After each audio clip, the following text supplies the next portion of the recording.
നമസ്കാരം. The path is the goal എന്ന discussion സീരീസിന്റെ അടുത്ത സെഷനിലേക്ക് വീണ്ടും ഏവർക്കും സ്വാഗതം. നമുക്ക് ആദ്യം മെഡിറ്റേഷൻ ചെയ്യാം. കണ്ണുകൾ അടച്ച് ശാന്തമായിരിക്കൂ. ഭൂമി മാതാവിനോടും സർവചരാചരങ്ങളോടും അന്തരീക്ഷത്തോടും കൃതജ്ഞത രേഖപ്പെടുത്തൂ.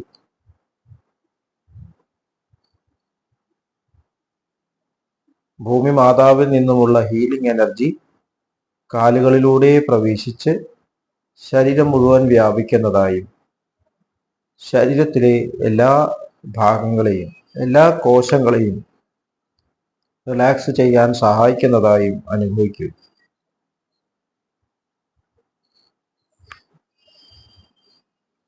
ഇപ്പോൾ ശരീരം പൂർണ്ണമായും റിലാക്സ്ഡ് ആയി. ഈ റിലാക്സേഷൻ ഹൃദയത്തിൽ അനുഭവിക്കൂ. ശ്വാസം ദീർഘമായി ഉള്ളിലേക്ക് എടുക്കൂ.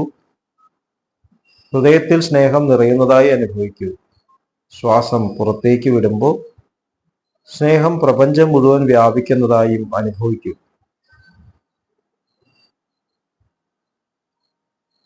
ഹൃദയത്തിൽ കുടികൊള്ളുന്ന സ്നേഹത്തിന്റെ സ്രോതസ്സിൽ നിന്നും ഉദ്ഭവിക്കുന്ന ദിവ്യപ്രകാശം മനസ്സിനെ ആകർഷിക്കുന്നതായി അനുഭവിക്കൂ.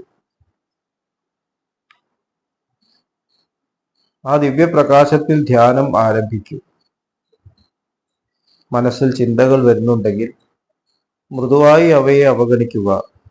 ദിവ്യപ്രകാശത്തിൽ ധ്യാനം തുടരുക. Please start meditation.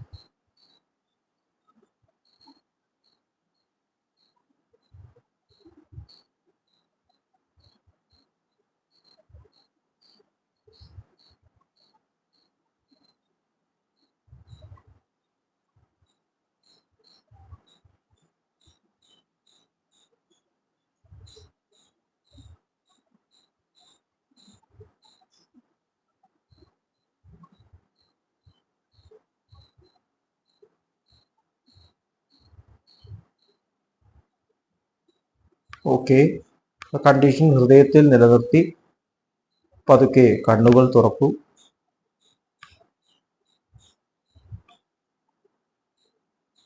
എല്ലാവരെയും ഹാർദമായി ഹാർട്ട്ഫുൾനെസ് സഹജമാർഗ മെഡിറ്റേഷൻ സിസ്റ്റത്തിലേക്ക് സ്വാഗതം ചെയ്യുന്നു.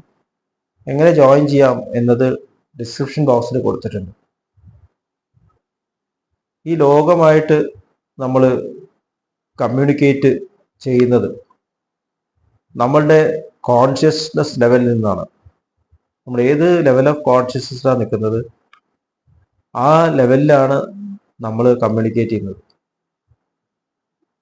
ചെടികളും മരങ്ങളും മൃഗങ്ങളും എല്ലാം നോക്കിയാൽ അറിയാം, അവരവരുടെ ആ യഥാർത്ഥത്തിലുള്ള ആ സ്റ്റേറ്റ് കണ്ടീഷൻ ട്രാൻസ്മിറ്റ് ചെയ്യുന്നു. അവർ അഭിനയിക്കുന്നില്ല. മനുഷ്യന്റെ തലത്തിലെത്തുമ്പോൾ നമ്മളുടെ എഡ്യൂക്കേഷൻ സിസ്റ്റം നമുക്ക് ഒരുപാട് കാര്യങ്ങൾ പഠിപ്പിക്കുന്നു. പക്ഷെ കറസ്പോണ്ടിങ് ആയിട്ട് നമ്മുടെ ബോധതലം ഉയർന്നിട്ടുണ്ടോ, മനസ്സൊരു ഹയർ വൈബ്രേറ്ററി തലത്തിൽ എത്തിയിട്ടുണ്ടോ എന്നുള്ളത് നമ്മൾ ശ്രദ്ധിക്കുന്നില്ല. ഉയർന്ന വിദ്യാഭ്യാസം ലഭിച്ച ഒരാളും പലപ്പോഴും വളരെ നെഗറ്റീവായിട്ടുള്ള വൈബ്രേഷൻസ്, അത് സംസാരിക്കണമെന്നില്ല, ചിന്തകൾ തന്നെ ഏറ്റവും വലിയ കമ്മ്യൂണിക്കേഷനാണ്. അവർ ചുറ്റും വൈബ്രേഷൻസ് കാണിക്കുന്നു. കാരണം പരാവിദ്യ എന്ന് പറയുന്ന സബ്ജക്റ്റീവ് നോളജ് അതിൽ പ്രാധാന്യം കൊടുക്കുന്നില്ല. നമ്മൾ കഴിഞ്ഞ സെഷനിൽ റിച്വൽസിനെ കുറിച്ച് പറഞ്ഞു. പുരാണ കാലങ്ങളിൽ പ്രകൃതിയുമായി താതാത്മ്യം പ്രാപിക്കുന്ന രീതിയിൽ ജീവിക്കണം എന്നാണ് പഠിപ്പിച്ചിരുന്നത്.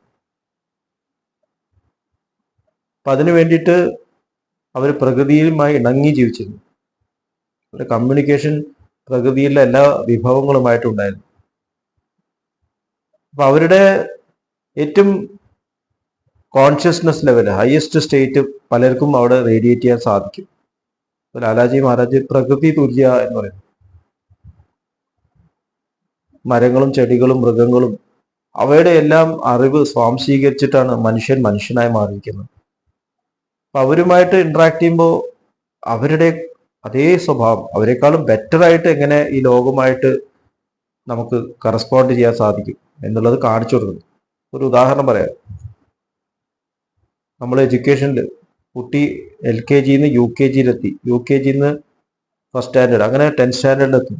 ഈ 10th സ്റ്റാൻഡേർഡിലുള്ള ഒരു കുട്ടി ഫസ്റ്റ് സ്റ്റാൻഡേർഡിലോ അല്ലെങ്കിൽ LKG-യിലോ പോകുമ്പോൾ LKG-യിലുള്ള എല്ലാ സബ്ജക്റ്റും അറിയണം. അത് മാത്രം പോരാ, എങ്ങനെയാണ് അത് നമ്മുടെ ജീവിതത്തിൽ പ്രാവർത്തികമായിട്ട് ഉപയോഗിക്കുക എന്നുള്ളതിനെ കുറിച്ചിട്ടുള്ള ആ ബോധത്തോട് കൂടിയിട്ട് എങ്ങനെയാണത് എല്ലാവരും നന്മയ്ക്ക് വേണ്ടി ഉപയോഗിക്കാൻ സാധിക്കുക എന്നുള്ളത് കാണിക്കാൻ സാധിക്കും. ഈ പഠിച്ചതൊന്നും വെറുതെ അല്ല എന്നുള്ളത് സ്വഭാവത്തിലൂടെ കാണിക്കാൻ സാധിക്കും. എങ്കിലേ ആ നോളജ് സ്വാംശീകരിച്ചിട്ടുള്ളൂ. ഇപ്പോൾ റിച്വൽസിൽ ഇതാണ് മനുഷ്യർ കാണിച്ചിരുന്നത്. മൃഗങ്ങളുടെയും ചെടികളുടെയും മരങ്ങളുടെയും എല്ലാം അവരുടെ ആ വൈബ്രേറ്റീവ് തരമായിട്ട് റെസനേറ്റ് ചെയ്തുകൊണ്ട് തന്നെ ഈ പ്രകൃതിയിൽ അവരുടെ സ്ഥാനം എന്താണെന്ന് തിരിച്ചറിഞ്ഞുകൊണ്ട് തന്നെ അവരുമായിട്ട് ഇന്ററാക്ട് ചെയ്യും. അപ്പൊ അവരുടെയും നന്മ ഇതിൽ വരുന്നു. ഈ പ്രപഞ്ചത്തിന് നന്മ അവിടെ വരുന്നു. നമ്മളൊരു ഹയർ കോൺഷ്യസ്നസ്സിൽ നിൽക്കുമ്പോൾ നമുക്ക് ലോകത്തിന്റെ നന്മ കൊണ്ടുവരാൻ സാധിക്കും. നേരത്തെ പറഞ്ഞ ഉദാഹരണം തന്നെ, ഒരാള് വിദ്യാഭ്യാസത്തിൽ ഉയർന്നു വരുമ്പോൾ 10th കടന്നു, മിക്കവാറും ടീച്ചേഴ്സ് പോസ്റ്റ് ഗ്രാജുവേഷൻ കഴിഞ്ഞവരാണ്. ഇപ്പോൾ അവർക്ക് ട്രെയിനിങ് കൊടുക്കുന്നു. പോസ്റ്റ് ഗ്രാജുവേഷൻ കഴിഞ്ഞ് ടീച്ചേഴ്സ് ട്രെയിനിങ് കഴിഞ്ഞിട്ടുള്ള ഒരു ടീച്ചർ സ്കൂളിൽ വന്ന് പഠിപ്പിക്കുന്നു. ഈ LKG UKG എല്ലാ സബ്സെറ്റ്സ് ഉണ്ട്, ഒക്കെ സബ്സെറ്റ്സ് പറയാം. ഇതിലെല്ലാം ഇന്റഗ്രിറ്റി, ആ അറിവുകളൊക്കെ സ്വാംശീകരിച്ചിട്ടാണ് അവിടെ ചെല്ലുന്നത്. അപ്പൊ അവരിലും ഈ നന്മയുടെ അല അവർക്ക് ഉണ്ടാക്കാൻ സാധിക്കും. നിങ്ങളും ലോകവുമായിട്ട് എങ്ങനെയാണ് ഷെയർ ചെയ്യേണ്ടത് നിങ്ങളുടെ അറിവ് എന്ന് കാണിക്കുന്ന രീതിയിലാവണം. ഇല്ലെങ്കിൽ വിദ്യാഭ്യാസം വെറും ഒരു ആചാരമായിട്ട് മാറും. പുരാണ കാലങ്ങളിലെ ഈ ബോഡി ലാംഗ്വേജ്, തെയ്യമായാലും ഒറാക്കിൾ ആയാലും പലതരത്തിലുള്ള ആചാരങ്ങളുണ്ട്. പ്രകൃതിയുമായുള്ള താതാത്മ്യം അറിഞ്ഞുകൊണ്ടാണ്, അത് ലയത്തിലാണ് അവർ കാണിച്ചത്. അപ്പൊ അതിനൊരു മീനിങ് ഉണ്ടായിരുന്നു. പിന്നെ ആ ലയം അനുഭവിക്കാതെ പേരൻസ് അല്ലെങ്കിൽ അവർ മുൻപോയ ആൾക്കാർ കാണിക്കുന്ന കണ്ടിട്ട് അത് അഭിനയിക്കാൻ തുടങ്ങി. അപ്പൊ ആ ഒരു സ്റ്റേറ്റ് എത്തിച്ചേരാൻ ചിലപ്പോൾ ആർട്ടിഫിഷ്യൽ ആയിട്ടുള്ള മീൻസ്, ഡ്രഗ്സ്, കഞ്ചാവ്, ആൽക്കഹോൾ ഇതെല്ലാം ഉപയോഗിക്കാൻ തുടങ്ങി. അപ്പൊ പലരും ആൽക്കഹോൾ ഉപയോഗിക്കുന്നു, കഞ്ചാവ് ഉപയോഗിക്കുന്നു. എന്തുകൊണ്ടാണ്? ഒരു ആർട്ടിഫിഷ്യൽ ആയിട്ടുള്ള സ്വർഗത്തിൽ നിന്നുകൊണ്ട് അവര് പറയാൻ നോക്കുകയാണ്, ഞങ്ങളും അവിടെ എത്തി എന്ന് കാണിക്കാൻ നോക്കുകയാണ്. ഇത് ശരിക്കും എത്തിയില്ല. കാരണം തിരിച്ചു വരുമ്പോൾ, നോർമൽ സ്റ്റേറ്റിൽ വരുമ്പോൾ ഒരു വളരെ സാധാരണ ഏറ്റവും ഓർഡിനറി വ്യക്തിയാണ്. ആ ഡ്രസ് ചെയ്യുമ്പോൾ അവർ പെട്ടെന്ന് ഒരു അബ്നോർമൽ ബിഹേവിയർ കാണിക്കും. അത് അബ്നോർമൽ തന്നെയാണ്. ഒരു മാനസികമായിട്ടുള്ള ഒരു വളരെ ഒരു അബ്നോർമൽ സ്റ്റേറ്റ് ആണ്. നേരെ വെച്ചിട്ട് ആ സ്റ്റേറ്റിൽ നിന്നും വിഡ്രോ ചെയ്യാതെ എല്ലാ സ്റ്റേറ്റ് സമയത്തും അതുപോലെ നിൽക്കുകയാണെങ്കിൽ അതിനെ തുര്യാവസ്ഥ എന്ന് പറയാൻ സാധിക്കും. ഡിഫറെന്റ് അല്ല. ഒരു കഥ കേട്ടിട്ടുണ്ട്, വിക്രമാദിത്യൻ കഥകളിൽ നിന്നാണ്. ഒരു കുട്ടി ഒരു ചെറിയൊരു കുന്നിന്റെ മുകളിൽ ഇരുന്നിട്ട് സംസാരിക്കുമ്പോൾ രാജാവിന്റെ സ്വഭാവങ്ങൾ കാണിക്കുന്നു. കുട്ടികളുടെ തമ്മത്തല്ലുകളൊക്കെ തീർക്കുന്നു, ആൾക്കാരുടെ പ്രശ്നങ്ങൾ തീർക്കുന്നു, പരിഹരിക്കുന്നു. ഇത് കണ്ടിട്ട് ഭോജരാജാവ് ആ കുന്നിന്റെ താഴെ കുഴിക്കാൻ പറയുന്നത്. ആ കുട്ടി കുന്നിന്റെ താഴെ കയറുമ്പോഴേക്കും സാധാരണ കുട്ടിയെ, അതിന്റെ മുകളിൽ എത്തുമ്പോൾ ഈ രാജാവിന്റെ ക്വാളിറ്റീസ് അത് കുഴിക്കുമ്പോഴാണ് വിക്രമാദിത്യനിരുന്ന ആ ത്രോൺ അവിടെ കാണിക്കുന്നത്, ആ കാണുന്നത് സിംഹാസനം. ആ സിംഹാസനം എടുത്തിട്ട് ഭോജരാജാവ് കൊട്ടാരത്തിൽ കൊണ്ട് അതിൽ കയറാൻ ശ്രമിക്കുമ്പോൾ ആ സിംഹാസനത്തിന്റെ സാലഭഞ്ജീകൾ സംസാരിച്ചു എന്നാണ്. വിക്രമാദിത്യന്റെ ക്വാളിറ്റീസ് പറയുകയാണ്, ഇത് നിങ്ങളുടെ കയ്യിലുണ്ടോ എങ്കിൽ നീ സ്റ്റെപ്പ് കടന്നോളൂ. അങ്ങനെ ഭോജരാജാവ് ഈ ക്വാളിറ്റീസ് എല്ലാം ആർജിച്ചതിന് ശേഷം വിക്രമാദിത്യന്റെ ആ സിംഹാസനത്തിൽ കയറിയിരുന്നു എന്നാണ്. അപ്പൊ വിക്രമാദിത്യൻ എന്നുള്ള കഥാപാത്രം ഭോജരാജാവ് ഒന്ന് തന്നെയാണ് എന്നാണ് മനസ്സിലാക്കേണ്ടത്. നമ്മൾ ആ ഹൈ പെഡസ്റ്റിൽ എത്തുമ്പോഴേക്കും നമ്മൾ ആ ക്വാളിറ്റി ആർജിച്ചിട്ടുണ്ടാവും. ഇതാണ് ഈ സാലഭഞ്ജികകൾ ചോദിക്കുന്നതിന്റെ അർത്ഥം. നമ്മൾ ഓരോ ചക്രം ട്രാൻസ്ലേറ്റ് ചെയ്യുമ്പോൾ ആ ക്വാളിറ്റി വന്നു. ചക്രം എന്നുള്ള അർത്ഥത്തിൽ നമ്മൾ നമ്മുടെ സ്കൂളിലുള്ള ക്ലാസ്സുകൾ എന്ന അർത്ഥത്തിൽ എടുക്കാം. ഇത് ട്രാൻസ്ലേറ്റ് ചെയ്തോ എന്നുള്ളത് ഉറപ്പുവരുത്തണം.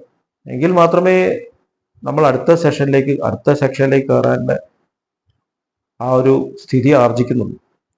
അപ്പൊ ഇങ്ങനെയായിരിക്കും വിദ്യാഭ്യാസം. പുറമേ നമ്മൾ പഠിക്കുന്ന കാര്യങ്ങൾ അതൊക്കെ മറന്നുപോകും. പക്ഷെ ആന്തരികമായിട്ട് സ്വാംശീകരിച്ചിട്ടുള്ള അസിമുലേറ്റ് ചെയ്തിട്ടുള്ള സ്വഭാവ ഗുണം അത് ഒരിക്കലും വിട്ടുപോകില്ല. അപ്പോൾ ഒരാള് സ്കൂളിൽ നിന്ന് ഇറങ്ങി വരുമ്പോൾ 12ാം ക്ലാസ് കടന്നു വരുമ്പോൾ 12ാം ക്ലാസ്സിന്റെ ആ ബോധം ലോകമായിട്ട് ഇന്ററാക്ട് ചെയ്യുമ്പോൾ ആ ഒരു തെളിച്ചം മുഖത്ത് വരണം. 12ാം ക്ലാസ് ഇറങ്ങിയിട്ട് കുട്ടി സാധനങ്ങൾ നശിപ്പിക്കുക, ഹിംസിക്കുക, ഡ്രഗ് അഡിക്ഷൻ ചെയ്യുക, അതിന്റെ അർത്ഥം തന്നെ ആ ക്വാളിറ്റി എത്തിയിട്ടില്ല, അവൻ അതിന് യോഗ്യതയില്ല. ഇനി അതിനേക്കാളും ഹയർ എഡ്യൂക്കേഷനിൽ മെഡിസിനോ എഞ്ചിനീയറിങ്ങോ ലോ സൈക്കോളജി ഫിലോസഫി എന്തെടുക്കുമ്പോഴും ആ ക്വാളിറ്റി ആർജിച്ചില്ലെങ്കിൽ ആ ഡിഗ്രിക്ക് അയാൾ അർഹനല്ല എന്നതാണ് മനസ്സിലാക്കേണ്ടത്. ഈ തരത്തിലൊരു വിദ്യാഭ്യാസ രീതി നമുക്ക് വരാൻ വേണ്ടിയിട്ടാണ് ഹാർട്ട്ഫുൾനെസ് സിസ്റ്റം. എല്ലാ വിദ്യാലയങ്ങളിലും എഡ്യൂക്കേഷൻ ഇൻസ്റ്റിറ്റ്യൂഷനും മെഡിറ്റേഷൻ ചെയ്യണം എന്ന് പറയുന്നത്. നിങ്ങൾ ഹൃദയത്തിൽ എവിടെ എത്തി എന്നുള്ളത് തിരിച്ചറിയണം, സത്യസന്ധത കൊണ്ടുവരണം. അപ്പൊ ഈ അറിവിനെ ശരിക്കും ഉപയോഗിക്കാൻ സാധിക്കും. ദാജി ഈ അടുത്ത് ആർട്ടിഫിഷ്യൽ ഇന്റലിജൻസിന്റെ ഉപയോഗത്തെക്കുറിച്ച് പറഞ്ഞു. ആർട്ടിഫിഷ്യൽ ഇന്റലിജൻസ് നല്ല രീതിയിൽ ഉപയോഗിക്കണം എന്നാണ് പറഞ്ഞത്. നമ്മൾ അതുമായി സംസാരിച്ചിട്ട് അതിലത്തെ അറിവുകൾ നല്ല രീതിയിൽ ഉപയോഗിക്കാൻ സാധിക്കുകയാണെങ്കിൽ AI നമുക്ക് വളരെ ഉപയുക്തമാണ്. നേരെ മറിച്ച് AI ഡിപ്പെൻഡൻ്റ് ആയിട്ട് നമ്മുടെ ബുദ്ധി മാറ്റിവെക്കുകയാണെങ്കിൽ അത് ഏറ്റവും വലിയ സറ്റാനായിട്ട് മാറുന്നു. അപ്പൊ അതിലുള്ള എന്ത് കാര്യമായാലും അത് ഉപയോഗിക്കാൻ തക്കവണ്ണം നമ്മളും വളരണം എന്നുള്ള ഒരു തത്വം, അതാണ് ഇന്ത്യൻ സ്പിരിച്വൽ ലിറ്ററേച്ചറും സ്പിരിച്വൽ ഫിലോസഫിയൊക്കെ നമ്മളെ പഠിപ്പിക്കുന്നത്. ഇതാണ് ഹാർട്ട്ഫുൾനെസ് അജ്മാർ സിസ്റ്റം ലോകത്തിൽ കൊണ്ടുവരുന്നത്. നമുക്കിതേക്കുറിച്ച് കൂടുതൽ ഡിസ്കസ് ചെയ്യാം. പരാവിദ്യയും അപരാവിദ്യയും രണ്ടും കോർഡിനേറ്റ് ചെയ്ത് വേണം വിദ്യാഭ്യാസം എന്നുള്ളത് ഇതിലൂടെ മനസ്സിലാക്കാൻ സാധിക്കും. ഇല്ലെങ്കിൽ വിദ്യാഭ്യാസം ഒരു ആചാരം മാത്രമായിട്ട് മാറും. പറഞ്ഞുകൊണ്ട് ഇന്നത്തെ ഡിസ്കഷൻ ഇവിടെ അവസാനിപ്പിക്കാം. അടുത്ത സെഷൻ വരെയ്ക്ക് വിട വാങ്ങുന്നു. നന്ദി, നമസ്കാരം.